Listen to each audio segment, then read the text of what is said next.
Bro, if you don't feel like you need to deload, you're not training hard enough. Calisthenics athletes don't need to deload. Those are both statements that I've heard from some newer calisthenics athletes, but the question is, are either of those statements correct? And if you do want to deload, how do you deload correctly? But does a deload mean that you're just overdoing it? Should you need to deload? We're going to answer that. We're also going to answer how to deload correctly and what specifically you should do during your deload. Let's answer those questions now. Firstly, let's get this out of the way. Do calisthenics athletes need to deload? In my opinion, everyone, calisthenics athletes included, need to deload if their fatigue is high enough. I'll explain that in a little bit, but first, now let's explain what deloads actually are. Deloads are short periods of reduced training with a focus on recovery rather than increasing strength. So already this definition clears up a mistake a lot of people are making with their deloads.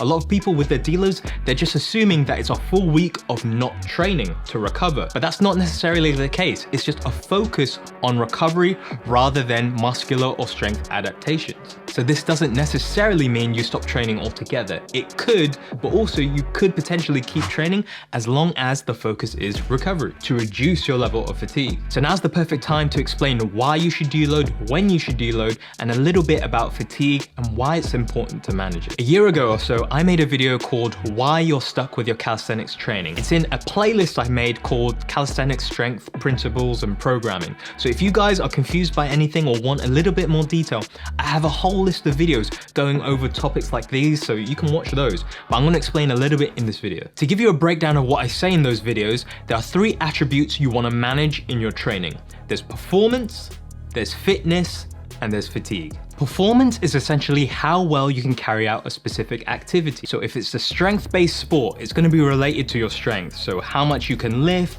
how well you can hold something, it's going to be something based along those lines. So performance is how well you can carry out the specific activity that you want to get better at. Fitness is another positive effect of training, similar to performance, however, it's a lot less specific and more general.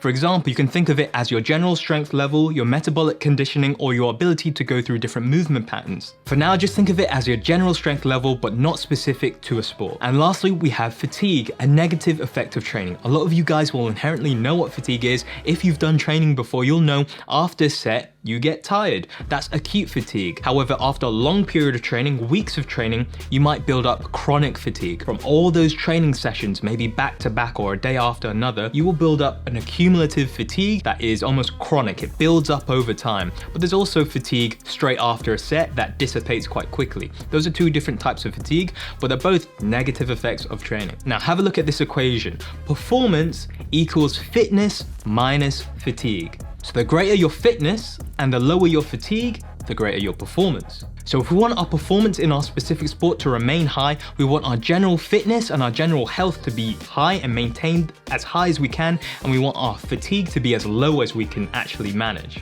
However, as you train, you will build up some fatigue. That's just a result of training hard. And of course, you should be training hard, making use of progressive overload so your body has to adapt, get bigger, get stronger. That's the result we want, which will also increase your performance. If any of that didn't make sense, you can watch those videos after watching this one, but essentially you want to keep your fatigue low so you have the best performance. Because at a certain level, if our performance drops too much because we don't have enough fitness, then we won't be able to progressively overload, we won't be able to keep training hard, so we won't really make any progress. We'll get stuck in our training. Now, if you keep training over weeks and weeks without a break, your fatigue will get to a point where it's so high and your performance is so low, you can't keep progressively overloading, which is the whole point of training, to train harder than last time, to cause those changes to your body so you actually get stronger. So this is why after weeks and weeks, if you constantly keep training, you may not feel the progress that you're usually used to in the first couple weeks of training. So that's why I say everyone will need a deload. If their fatigue is high enough, if your fatigue is high enough, you'll need a deload. If your fatigue isn't high enough and you can keep progressively overloading, well, you don't need a deload because you can keep progressively overloading. It's that simple. Now, some of you guys might have this question. If you're training for just a couple of weeks and then need to deload because you're so tired, isn't that bad? Maybe you're doing too much? And to some degree, I would agree. If it's only like 3 or 4 sessions and you're so tired you can't keep progressively overloading, or you're getting so sore that you can't keep going and keep progressively overloading, then yes, you're doing too much, and that's more an issue of your training than it is about needing to deload. It's not really an issue with the deload, it's more about your fatigue management. You're just training so hard that you're increasing your fatigue so fast that you're not able to keep going week in and week out and actually make progress in the long run. You're kind of stunting your overall long-term progress because you're pushing so hard in 1 or 2 sessions. Hopefully that makes sense. Now, some other people have the opinion that calisthenics athletes shouldn't need to deload.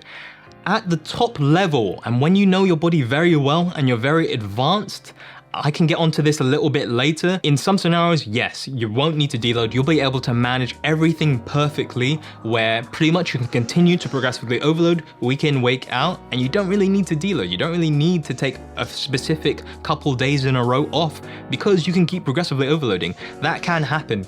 But for the majority of people, you're going to be training so hard with new skills that are pushing your nervous system so hard that you're probably going to need a deload at some point if your fatigue is high enough. So now we know what deloads are, what fatigue is, fitness is, and performance is, and how we need to manage fatigue to make sure our performance stays as high as we can to progressively overload. And we know that everyone should pretty much deload if your fatigue is high enough. But the last question someone might have is, okay, how do I know when my fatigue is so high that I need to deload? How do I manage that? Okay, so firstly, there are some signs to know that your fatigue is so high that you need to deload. One of those signs, of course, is the most important one, is that you can't keep progressively overloading. You're noticing, oh, I can't keep pushing harder than last time, or what I did last week is now incredibly hard this week. That's what she said.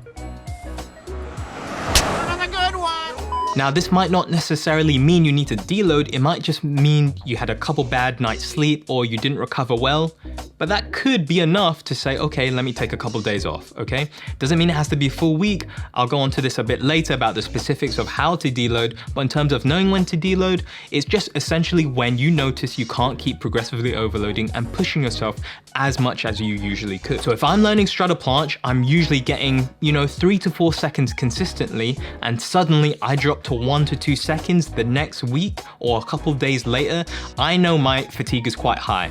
So if I have rested enough, I take my normal amount of rest, and consistently in the next 2-3 sessions, I'm getting 1 to 2 seconds still, I know that my fatigue is still remaining high and I might need to deload in order to decrease that and increase my performance. Second thing to look out for to tell if you need a deload or not is minor injuries. So before, when I was just learning my full planche, I would notice that around 6 weeks into training, I would get minor aches and pains, right? So it would be like my thumb hurting, my finger hurting, slight elbow tendinitis, very slight. It would just be minor things here and there where I could keep training if I honestly wanted to. I could just slap some elbow sleeves on and keep going. But these were telltale signs for me that always happened around 6 to 7 weeks in that I needed a deload. And every time when I rested for a couple days, sometimes it was a week, sometimes it was 5 days, when I came back to training, I was always coming back with those symptoms gone and I was back to normal training. Now, there are some other ways to tell if your fatigue is super high, but I've covered them in other videos, so check those out after this one. But the ones I gave you are the most telling and the most obvious. Progressive overload, if you're tracking, you can tell when your holds are going down in strength. And then also with the minor injuries, you can tell when you're getting minor injuries here and there, minor aches and pains. So those are 2 very obvious ones. A third bonus one I could give is if you have a really, really good day, you've done really good attempts, watch out for the couple days after, because usually after you have really, really good days, chances are you push really hard on those days. So in the next couple days, you might need a couple days extra rest. Whether that is technically a deload or not, that depends how much you did, but you may need, a longer rest than usual, and we could call that a deload. To give you guys a little bit more of a rigid guideline to when you should deload for those planned deloads or intuitive deloads, I believe, in my opinion, it should be somewhere between 6 to 12 weeks. Anything under 6 weeks, you're not getting a lot of practice in for those specific skills that you are training. You want to get a good amount of back-to-back weeks of training where you're progressively overloading, because that's where you're going to see the progress. If you're training every 2 weeks and then deloading, you're not getting a lot of practice in. Now that you guys will be able to tell when you'll need to deload and when your fatigue is high, let's go on and explain how to deload correctly. So I like to split deloads into 2 different types. There are planned deloads and there are intuitive deloads. Planned deloads are exactly how they sound. You plan them ahead of time, so they're in your workout plan already. You're gonna think, okay, when do I usually get tired? Maybe this week's in, or you're gonna plan in some hard weeks. And you're gonna think, oh, okay, after that week, I think I'm gonna need a rest. You'll plan a deload there, okay? And then when it comes to that week, you'll do a deload, okay? And then you're gonna see how you feel after that. The second type of deload is intuitive deload. So what you're gonna do is you're gonna train as usual. You're gonna progressively overload, you're gonna keep pushing yourself, but you're gonna track everything and you're gonna see when you feel like you start getting some of those little symptoms here and there, when you stop being able to progressively overload very well and see, okay, this is when I need a deload. You're gonna go off a lot of feel. You're gonna be looking out for signs. Again, watch the video on fatigue and why you might be stuck in your calisthenics training. That video tells you all about fatigue. It'll give you a lot more information to know when you'll need to deload if you want to go through this intuitive method. If I had to weigh them up though, I would say planned deloads are much better. By using planned deloads, you can learn the pattern of when you usually get fatigued, when volume is too much, and when intensity might be too much. Also in planned deloads, you'll know when you can push hard and when you need to ease off a bit. If you know in 3 weeks time you're going to deload, you know the week before you can go quite hard. But you know if right at the start you've still got 4 weeks to go before you've planned that deload, you know you should ease off a bit and maybe reduce the sets a bit so you can keep progressively overloading over the weeks to come. So that makes sure you don't do too much too early. The third reason, if you have a planned deload, you know, so many weeks ahead, you know you have a certain amount of weeks to train before you need to rest. So you can kind of mentally prepare and really push yourself during those weeks and you know you have a rest coming.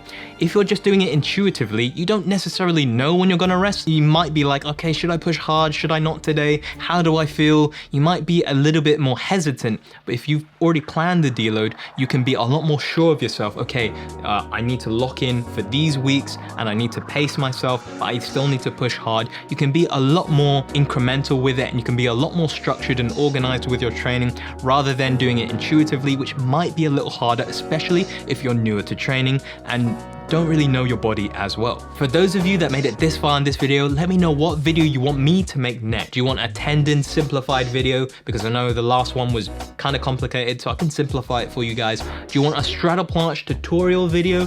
A video going all over straddle planche?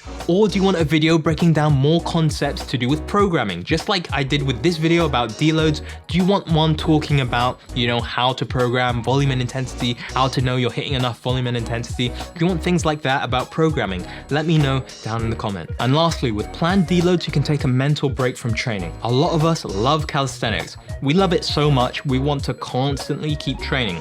We don't want to take a break. So if we go for the intuitive method to see how our body feels, chances are we're gonna lead towards the side of, let's keep going. You know, I think I can do a few sets in here and there. Oh, my friends are training. Let me train with them. Let me do a few sets with them. That's when the injuries happen.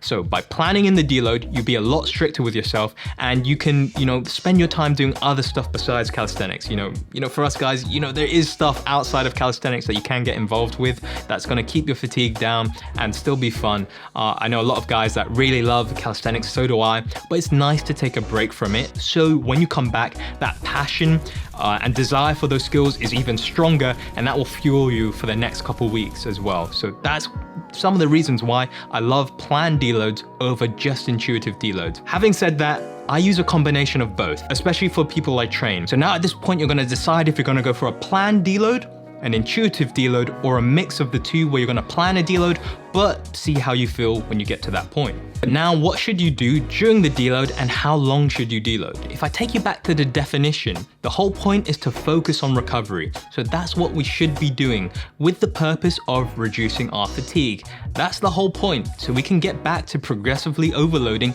as fast as possible. So also, how long should you deload? Well, as long as it takes to reduce that fatigue to a level where your performance increases again and you can start progressively overloading again. That's the whole reason we deload, so as long as it takes to reduce that fatigue is as long as the deload should be.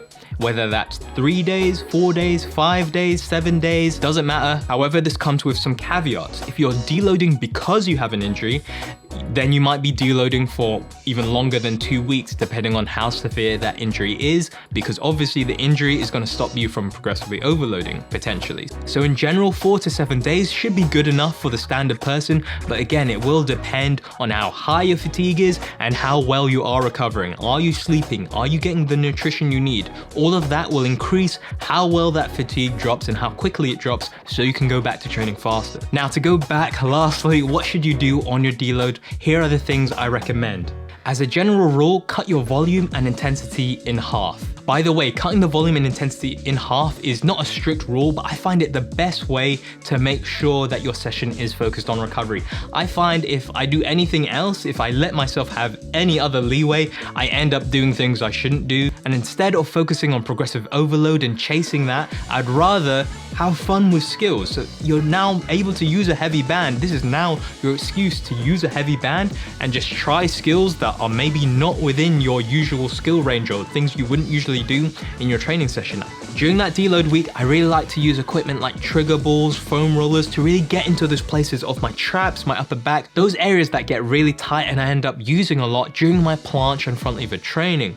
Gore Nation, if you do look at their website, they do have equipment like this, recovery equipment and training equipment. So if you do want to purchase anything, the trigger ball I use is from Gore Nation and I'm pretty sure you can purchase it. They have other equipment and recovery equipment as well that you can check out. They even have finger trainers. If you're having finger pain, you can get finger trainers as well. All that stuff. Use the code JACK10 for minus 10% off. You also want to make sure you get your sleep and your calories in. Make sure that you're not in a super big calorie deficit, because that's not going to help your recovery. A slight surplus is going to be great, and make sure you are getting enough sleep during that deload. Again, if you get enough sleep, you can shorten that deload probably a bit because you've dialed in your recovery, and then you're going to drop that fatigue a lot quicker, and then you can get back to training again. The last thing I like to do during my deload is assess the last couple weeks of training. I go back through my clips, look at my technique. What do I need to work on? What is my weakness? I try and figure it out. What exercise would help that? I start building my plan for the next couple weeks so I can get excited about it. Now, to finish off the video, I hear a lot of people say this about deloads. I really don't like deloads. Whenever I come back to training, I feel super weak. I feel weaker than I did before the deload. And this may be the case, and it's especially the case for those people that just spend a whole week doing nothing and not training. Again, I would still recommend training, just reducing that intensity and volume and working on your technique. You're then gonna keep a lot of adaptations that you work so hard for, okay? So a lot of people that say this, they likely either just trained a bit too hard before the deload, so their body had to spend so much time working on recovering rather than building them up stronger and actually adapting to the training that they did. So especially if they're in that overtrained state, that overreaching state, then they're probably not going to get the adaptations that they wanted from the deload.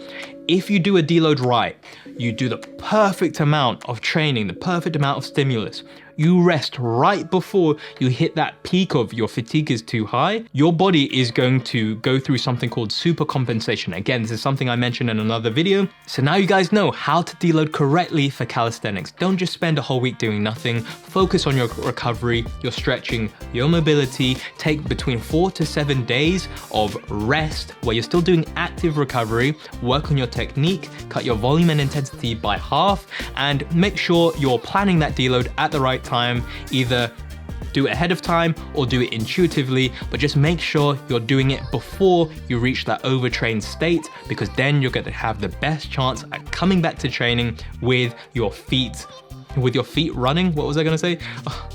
Then you're going to have the best chance of coming back into training, hitting the ground running and not feeling weaker, but actually way stronger. Okay guys, that's it for this video. If you want to know a little bit more about fatigue, training principles, all of that I mentioned in this video, then watch this video or click this playlist, because I have all these videos, guys. Watch them. They're going to give you a lot of insight into training if you haven't seen them or watched them before.